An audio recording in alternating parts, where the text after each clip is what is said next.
I want you to understand how special a country you and I share. I think we take that for granted. I really do. I really believe that sometimes those of us in this country believe that America is the greatest country on earth because God loves us more than he loves the rest of the world. That is not true.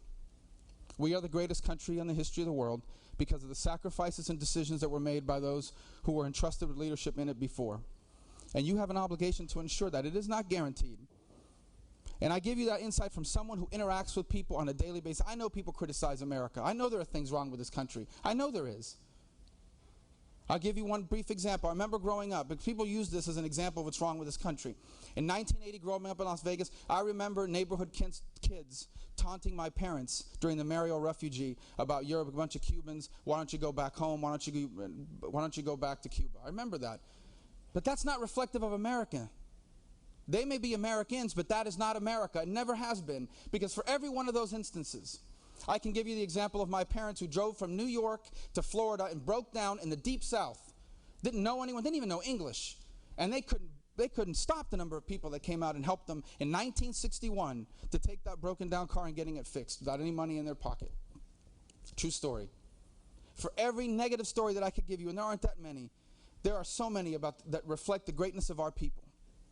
I want you to understand that it's more than just that. I interact with people all the time from all over the world. Living in Miami, that's just the way it is.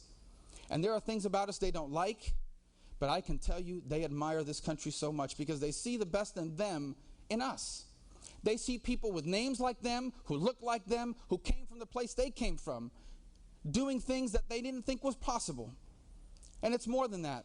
The rest of the world, do you understand self-governance, the notion that people could actually govern their own affairs, that power came from, that your rights came from God and not from a king, is a 200-year-old idea. The enormous majority of human beings have never lived under a system that would allow something like that. And around the world, that's still commonplace. So anytime someone in an oppressed part of the world or even in an emerging democracy wonders, can we make it work? Is it possible for there truly to be democracy and freedom in a republic where we live? All they got to do is look to America and they see it. And you want the evidence of that? When was the last time you read about a boatload of American refugees arriving some other place? Why aren't we building a fence to keep Americans out of Canada? There's a reason. There are things wrong with America, but it is our obligation to ensure it and protect it for the next generation. That is the greatest American inheritance. Every generation of American has left for their children a better country, a better life than their own. I hope this generation of leadership will not be the first to fail. I don't believe we will. The other day people were talking about President Kennedy. My favorite Kennedy speech is one he never gave. The speech he would have given had he lived one day more. Let me tell you what he was going to say. I hope I brought it. I did. This is what he was going to say in the closing of his speech. And tell me these words don't ring true today as much as they ever have. He wrote, "We in this country, in this generation are, by destiny, rather than by choice, the watchmen on the walls of world freedom. We ask, therefore, that we may be worthy of our power and responsibility, that we may exercise our strength with wisdom and restraint, and that we may achieve in our time and for all time the ancient vision of peace on earth, goodwill towards men. That must always be our goal, and the righteousness of our cause must always underlie our strength. For as was written long ago, except the Lord keep the city, the watchman waketh but in vain." These words are truer today than they have ever been. And they speak out to us from across 3 decades, from a slain president who never got to give it. Do not ever forget the greatness of America. Our greatness doesn't come from our army, nor from the size of our borders, but from the compassion of our people and a commitment to self-government and the rights of all men. And that, I hope, will never change.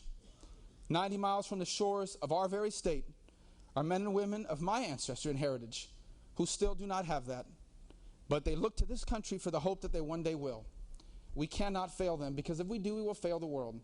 And we are an example of that democracy and that republic. And that's why when you see me with a smile when I walk in here, when Representative Booker gets up and asks another question, and you may be irritated sometimes, it doesn't irritate me as much as it should. You know why? Representative Booker, with all due respect, you know why it doesn't irritate me? Because in Cuba they can't do that. And I know I'm in America when Representative Booker and others stand up and question what we're doing. And it makes me proud.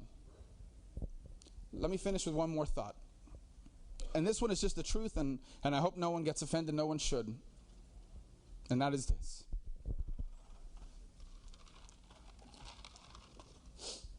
God is real.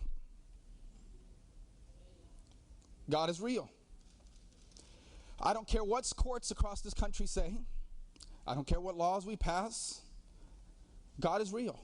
You can't pass a court ruling that's going to keep God out of this building. You can't. Because God doesn't care about the Supreme Court of Florida. I mean, he doesn't care. He cares, but he doesn't care. You know what I mean?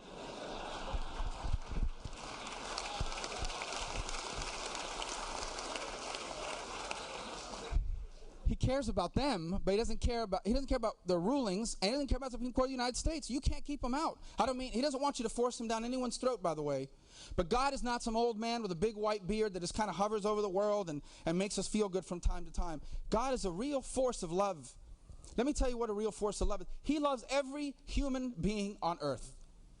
Whether you are an embryo or behind bars, whether you got here, he doesn't care if you have a visa to be legally in this country. He loves you. He doesn't care, and please don't take this wrong, he doesn't care if you committed the most heinous act that violated the laws of man. He loves you.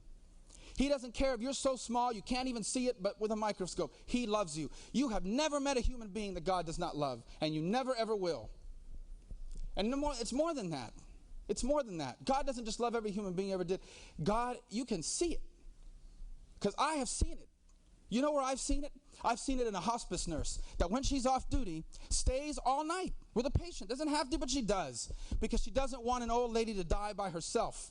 Because no relatives have come to see her.